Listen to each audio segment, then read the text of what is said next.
grocery sa mga kababayan natin na nangangailangan. Ngunit bago ang lahat, ako nga pala ang inyong kaibigan na si Amigang Lisette! Par-par-chi, papaparu-paru-chi. Par-par-chi, papaparu-paru-chi. Par-par-chi, papaparu-paru-chi. Par-par-chi, papapa. Tara mga kamiga, mga ka-butterfly, samahan nyo ko, mabigay na tayo ng grocery! Let's go! Oops! Syempre, ito muna ang mga naging proseso bago kami namigay. So, hello mga ka-butterfly, mga ka-amiga. This is your Queen Tashi. So, nagvo-voice over na naman nga po ulit ako ngayon.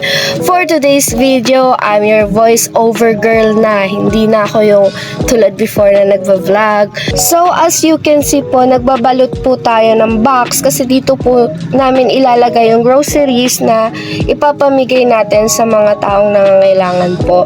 So, bali 3 box po yung binalot ko dyan. Umabot po ako ng 3 days para lang maibalot yung 3 box na yun. Kasi sa totoo lang po, hindi po kasi ako makapag-continuous na gawa dahil nga po sa may sakit po ako.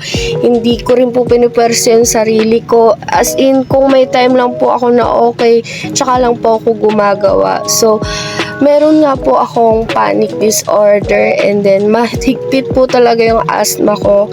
As of now po na December, ayun po, madalas po talaga akong inaatake ng asthma sa mga gantong buwan.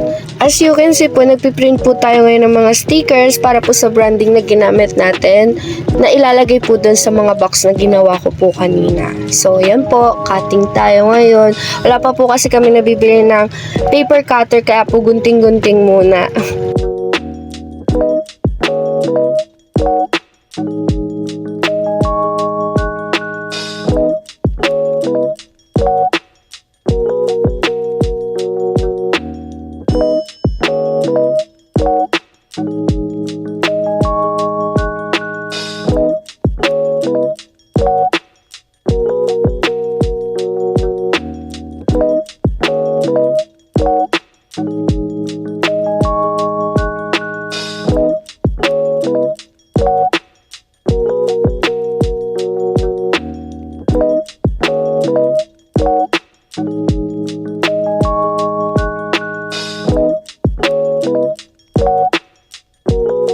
So, after nga po natin mag-cut ng mga stickers, ito na po yung kinalabasan nila.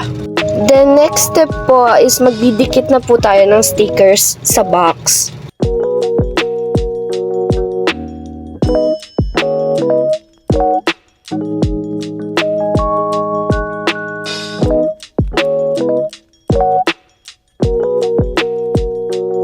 Then, ito na po yung mga groceries na naging laman ng box na ipinamigay natin. Meron po silang fita, quick chow noodles po na merong chicken and beef flavor,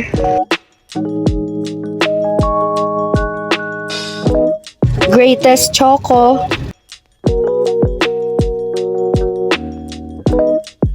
snacks, cooking oil, tasty bread, powder detergent, toothpaste, body soap, and lastly, canned goods.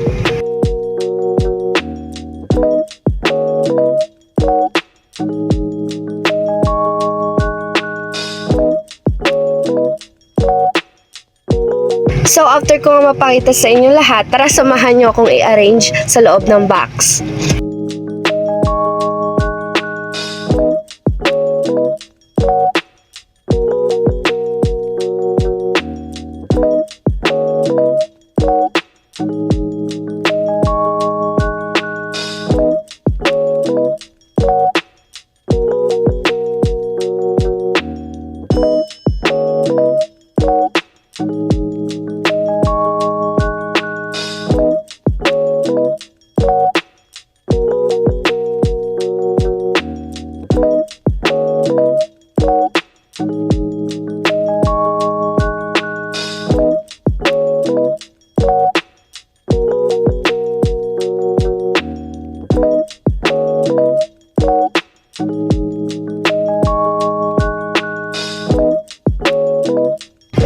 finally done. Let's sealed.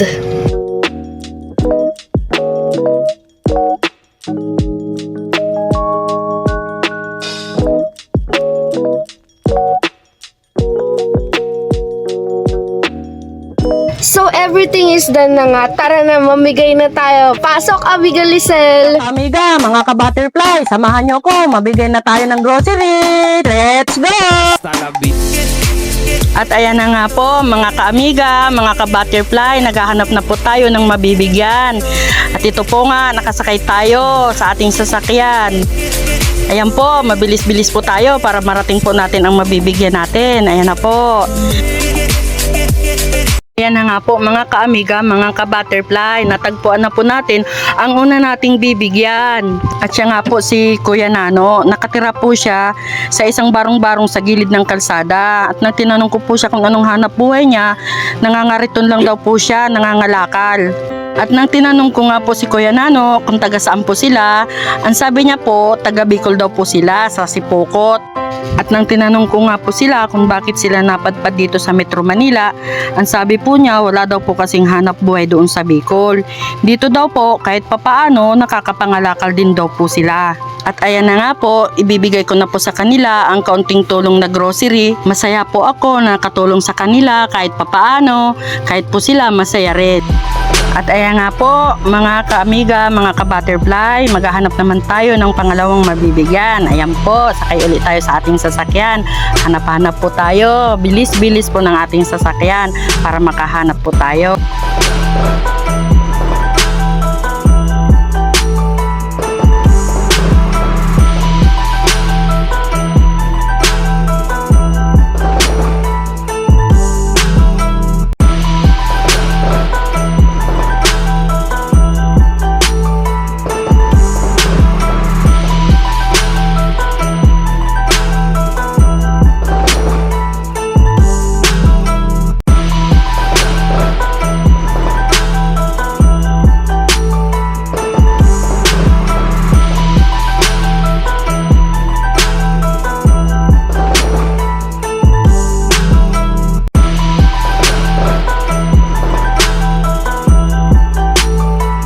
At ayan na nga po mga ka-butterfly, mga ka-amiga, natagpuan na natin ang pangalawa nating bibigyan na si Nanay Evelyn. At nakatira po siya sa isang kariton sa gilid ng kalsada.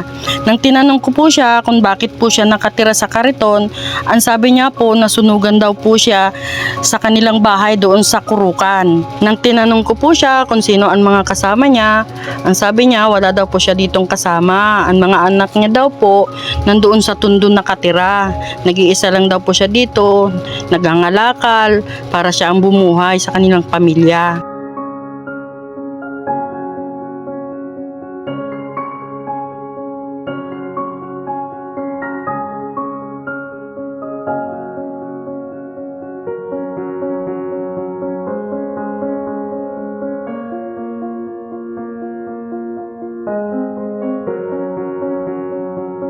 At ayan na nga po, ibibigay na natin kay Nanay Evelyn ang kaunting tulong nating grocery.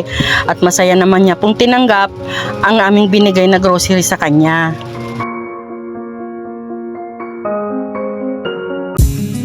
At ito nga po mga ka-amiga, mga ka-butterfly, hanapin na natin ang ikatlo nating bibigyan. Ayan, mga ka-butterfly, mga ka-amiga, hanap tayo. Sige, bilis ng ating sasakyan para matagpuan na natin ang aking ikatlong bibigyan.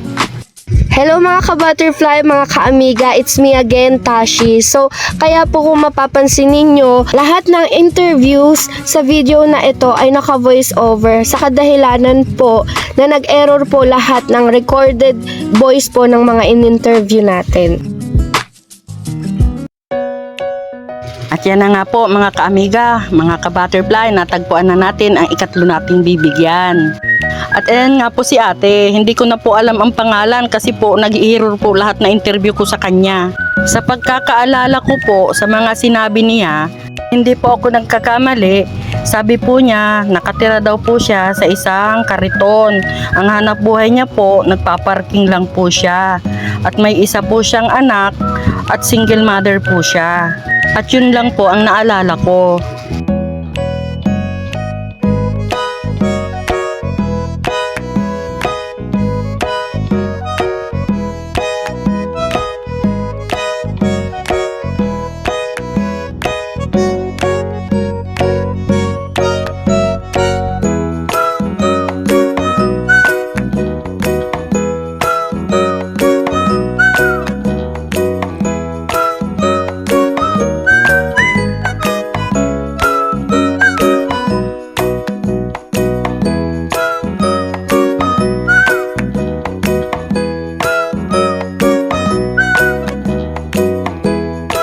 Kaya na nga po, ibibigay na natin ang kaunting tulong nating grocery kay ate. At masaya niya pong tinanggap ang ating naibigay. At parti rin po kami masayang nagbigay sa kanya.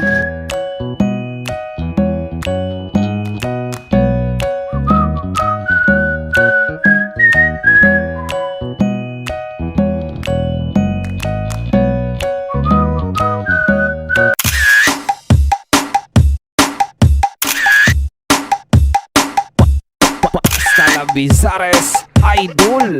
Thank you for watching! Water